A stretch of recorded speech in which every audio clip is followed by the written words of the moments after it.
ഫെബ്രുവരി 14 ഇന്നത്തെ daily reflection. പ്രതീക്ഷകളും ആവശ്യങ്ങളും എന്ന തലക്കെട്ടോടുകൂടി മറ്റുള്ളവരോടൊത്തുള്ള പ്രവർത്തനം 12-ാം പടിയുടെ ഭാഗമായിട്ട് ബിഗ് ബുക്കിൻ്റെ 98-ാമത്തെ പേജിൽ പറയുന്ന കാര്യമാണ്. അപ്പം അവിടെ 2 തരത്തിലാണ് ഇതിനെ എടുക്കാൻ പറ്റുക. ഒരു 12-ാം പടി നിർദ്ദേശമായിട്ട് എടുക്കുമ്പോൾ, ഞാൻ സന്ദേശം കൊടുക്കുമ്പോൾ എൻ്റെ ദൈവങ്ങളി മാറ്റുക, ഞാനല്ല ദൈവം എന്ന ആ കാര്യം അവിടെ കടന്നു വരുന്നു. ഇതിനോടൊപ്പം മധ്യാസക്തനായ എന്നെ സംബന്ധിച്ചിടത്തോളം ഇവിടെ എൻ്റെ ജീവിതത്തിലെ പല പ്രശ്നങ്ങളും, അതേപോലെ എനിക്ക് പല കാര്യങ്ങളെക്കുറിച്ചുള്ള നിരവധി ആശങ്കകളുമുണ്ട്. ആൽക്കഹോളിക്സ് അനോണിമസിൻ്റെ കൂട്ടായ്മയിലേക്ക് കടന്നു വന്ന സമയങ്ങളിൽ എന്നൊക്കെ പറയുന്നത് ജീവിതം വല്ലാത്തൊരു അവസ്ഥയിലായിരുന്നു. അകാരണമായിട്ടുള്ള ഭയം എൻ്റെ ഉള്ളിലുണ്ടായിരുന്നു. ചിലപ്പോൾ റിയാലിറ്റിയുമായിട്ടൊന്നും ബന്ധമില്ലാതെ ഞാൻ തന്നെ സ്വയം സങ്കല്പിച്ചിട്ടുണ്ടാക്കിയിട്ടുള്ള കാര്യങ്ങൾ, അതിനെക്കുറിച്ച് ഒരു മീറ്റിങ്ങിൽ ഇരിക്കുമ്പോഴും മറ്റുള്ളവരോട് സംസാരിച്ചു കൊണ്ടിരിക്കുമ്പോഴൊക്കെ നമ്മളുടേതായ സങ്കല്പ ലോകങ്ങളിൽ അഭിരമിച്ച് നടക്കുന്ന ഒരു സ്വഭാവം നമുക്കുണ്ടാവും. പ്രോഗ്രാമിൻ്റെ ഭാഗമായി നമ്മുടെ ദുർബലതകൾ അംഗീകരിക്കുക എന്നാണ് ആദ്യമായിട്ട് 1-ാമത്തെ പടിയിൽ പറയുന്നത്. നമ്മുടെ കുഴപ്പങ്ങൾ എന്താണെന്ന് നമ്മൾ അംഗീകരിക്കുക. നമുക്ക് ഇന്ന കാര്യങ്ങൾ, ഇന്ന പ്രശ്നങ്ങളൊക്കെ ഉണ്ട്, നമുക്ക് ഒറ്റയ്ക്ക് കൈകാര്യം ചെയ്യാൻ പറ്റില്ല. എവിടെയൊക്കെയാണോ നമ്മൾ കൈ ഉയർത്തി സഹായം ചോദിക്കുന്നത്, അവിടെയെല്ലാം ആൽക്കഹോളിക്സ് അനോണിമസിൽ നിന്ന് സഹായം കിട്ടിയിട്ടുണ്ട് എന്നുള്ളതാണ് അതിൻ്റെ ഒരു ആശയം. അതുകൂടി ഇവിടെ കടന്നു വരുന്നുണ്ട്. ആരുടെയും പ്രത്യേക സഹായമില്ലാതെ തന്നെ ഒരാൾക്ക് വരാൻ പറ്റും എന്ന് പറയുന്ന ആശയമൊക്കെ 12-ാം പടിയുടെ ഭാഗമായിരിക്കെ, നമുക്കിവിടെ സഹായം കിട്ടുന്നത് നമ്മൾ എടുക്കുമ്പോൾ എങ്ങനെയാണ്, മറ്റുള്ള ആളുകളുടെ വാക്കുകൾ തീർച്ചയായിട്ടും നമുക്ക് സഹായകരമായിട്ടുണ്ട് എന്ന് മനസ്സിലാക്കാൻ തയ്യാറാവൽ കൂടി 2-ാമത്തെ പടിയുടെ ഭാഗമായിട്ടുണ്ട് എന്നുള്ളതാണ്. അതുകൂടി വരുന്നുണ്ട്. നമ്മൾ മറ്റുള്ളവരോട് ചെയ്യേണ്ട സമീപനത്തിലാണ്, നമ്മളല്ല മറ്റൊരാളുടെ സോബർട്ടിയുടെ കാരണം എന്ന ഭാഗവും നമ്മുടെ ദൈവങ്ങളി ചുരുക്കാനും വേണ്ടിയിട്ടാണ് അത് പറയുന്നത്. അതല്ലാത്ത സമയത്തോടത്തോളം നമുക്ക് എന്താണ്, നമുക്ക് മറ്റുള്ളവരുടെ സഹായം കിട്ടാതിരിക്കുന്നതിൻ്റെ കാരണം നമ്മുടെ എളിമയില്ലായ്മയും നമ്മൾ അവരെക്കാൾ ഉയർന്നു നിൽക്കുന്നു എന്ന തോന്നലുമായിരുന്നു എന്നുള്ളതാണ് വാസ്തവം. നമുക്ക് ഇന്ന കുഴപ്പങ്ങളുണ്ട് എന്ന് നമ്മൾ തിരിച്ചറിയുമ്പോൾ ആ കുഴപ്പങ്ങൾ അവിടെയാണ് പറയുന്നത്. എന്താണ് ഉപാധി? ദൈവത്തിൻ്റെ സഹായം കിട്ടാൻ ഒറ്റയ്ക്ക് ദൈവം നമ്മളെ സഹായിക്കണം, വലിയ ശക്തി നമ്മളെ സഹായിക്കണം എന്നുണ്ടെങ്കിൽ ആ വിശ്വാസം വേണം.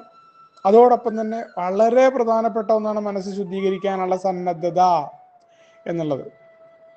നമ്മൾ വളരെ കൃത്യമായിട്ട് തന്നെ ആ വീട് വൃത്തിയാക്കുക, നമ്മുടെ കുഴപ്പങ്ങളെ തിരിച്ചറിയുക. അതിൻ്റെ തുടക്കമാണ് 1-ാമത്തെ പടിയിൽ നടക്കുന്ന നമ്മുടെ ദുർബലതകൾ അംഗീകരിക്കുക. ഇന്ന കുഴപ്പങ്ങളുണ്ട്. 2-ാമത്തെ പടിയുടെ ഭാഗമായിക്കൊണ്ട് ആ കുഴപ്പങ്ങളെ മാറ്റി തീർക്കാനായിട്ട് എനിക്ക് സാധിക്കും എന്നുള്ളതാണ്.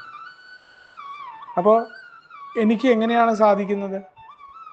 എനിക്ക് ഒറ്റയ്ക്ക് സാധ്യമല്ല. ഈ പ്രോഗ്രാമിൻ്റെയും ഈ കൂട്ടായ്മയിലുള്ള ആളുകളുടെയും ലിറ്ററേച്ചറിൻ്റെ അല്ലെങ്കിൽ ആ വലിയ ശക്തി എന്ന ആശയത്തിൻ്റെയൊക്കെ സഹായത്തോടുകൂടി എനിക്ക് സാധിക്കും എന്നുള്ള ആ ബോധ്യം കടന്നു വരികയാണ്. അപ്പോൾ അവിടെ എൻ്റെ ഭയം, എനിക്കുണ്ടായിരുന്ന ആശങ്കകൾ, ഇതെല്ലാം എന്തുകൊണ്ടാണ് എനിക്ക് കടന്നു വന്നത്? ആ സ്വാശ്രയ ബോധം, ഞാനൊരു സംഭവമാണ്, എല്ലാം എന്നെക്കൊണ്ട് സാധിക്കുന്നുണ്ട്. അപ്പം നമ്മൾ പറയാറുണ്ട്, ഈ പ്രപഞ്ചത്തിൻ്റെ വീക്ഷണത്തിൽ നമ്മൾ ചിന്തിക്കുമ്പോൾ വളരെ നിസ്സാരമായ ഒന്നാണ് നമ്മൾ എന്നുള്ള ബോധ്യം. നമ്മൾ കരുതുന്നത് നമ്മൾ എന്ന് പറയുന്നത്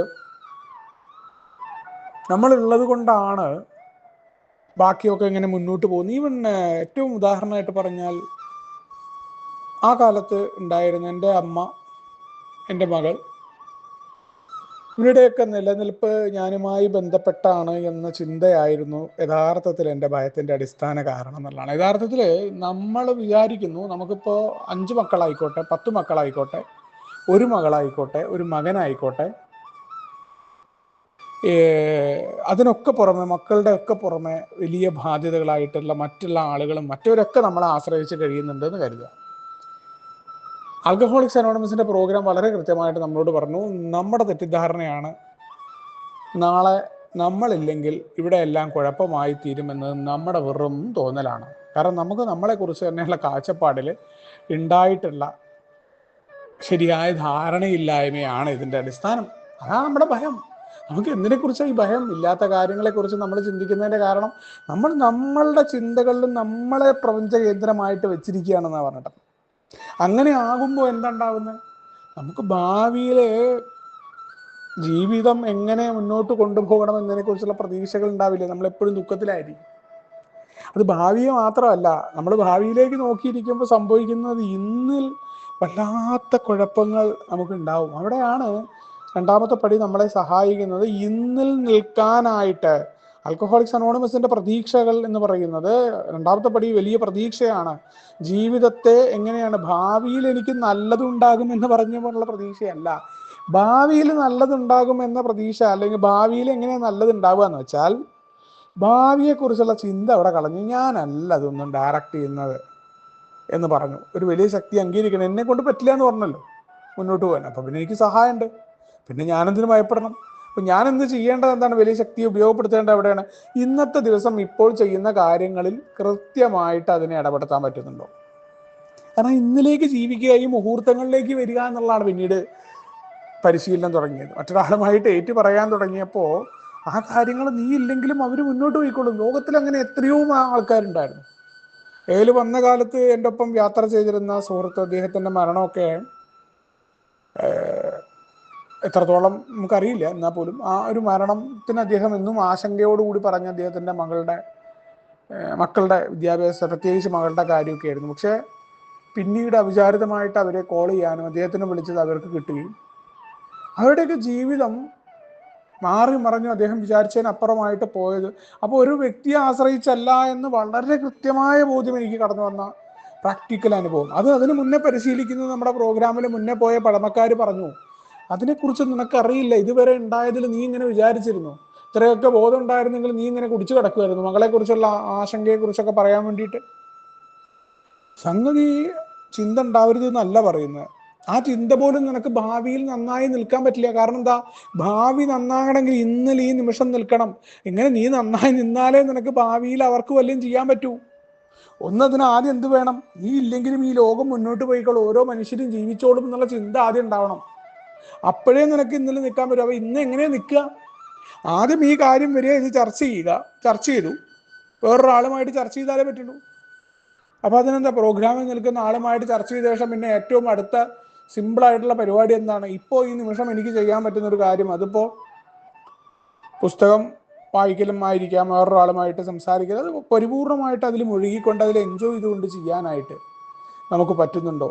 അല്ലെങ്കിൽ പാചകമായിരിക്കാം, ഒരു നടത്തമായിരിക്കാം, ഒരു പരിചയമില്ലാത്ത ആളുകളോട് രസകരമായിട്ട് സംസാരിക്കലായിരിക്കും, ആ ഭൗതിക ചാടയൊന്നും ഇല്ലാതെ ആ ഇന്നിലേക്ക് കടന്നു വരിക. ഇന്നലെ മുഹൂർത്തങ്ങൾ, അത് എന്താണോ ഇപ്പോൾ ഒരു ചെറിയ ഐസ്ക്രീം കഴിക്കുകയാണെങ്കിൽ ഇപ്പം ആ ഐസ്ക്രീം കഴിക്കുക എന്നാണ്. ഐസ്ക്രീം കഴിച്ചിട്ട് ഷുഗർ എത്ര കൂടി എന്നുള്ളത് പിന്നെ, അതല്ലെങ്കിൽ അത് കഴിക്കാതിരിക്കണം. ആ കഴിക്കാൻ തുടങ്ങിക്കഴിഞ്ഞാൽ പിന്നെ അയ്യോ അത് സംഭവിച്ചേ, അല്ലെങ്കിൽ കഴിച്ചു കഴിഞ്ഞിട്ട് പിന്നെ അങ്ങനെയായി എങ്ങനെയാ, അതില്ല അവിടെ. അത് ഏതാണോ? ഡയറ്റ് ചീറ്റിംഗ് ആണോ സംഭവിച്ചത്? നമ്മൾ KFC കഴിക്കുകയാണോ? ആ സമയത്ത് അത് പൂർണ്ണമായിട്ട് അതിലേക്ക് നിൽക്കുക എന്നതാണ് ഭാവി ഏറ്റവും ഉചിതമാക്കാനുള്ള വഴി. അവിടെയാണ് പ്രതീക്ഷകൾ നമുക്ക് കൃത്യമായിട്ട് ഉണ്ടാകുകയും നമ്മളെ ഇന്നിലേക്ക് ജീവിക്കാൻ അനുവദിക്കുകയും ചെയ്യുന്നത് എന്നുള്ള കൃത്യമായ ഓർമ്മപ്പെടുത്തലോടുകൂടിയാണ് ഇന്നത്തെ ഡെയിലി റിഫ്ലക്ഷൻ കടന്നു വരുന്നത്. നമുക്ക് ഒരുമിച്ച് കൊണ്ടേ പറയും തത്വങ്ങളോട് മുന്നോട്ട് പോകാം. ശുഭദിനം, സുപ്രഭാതം.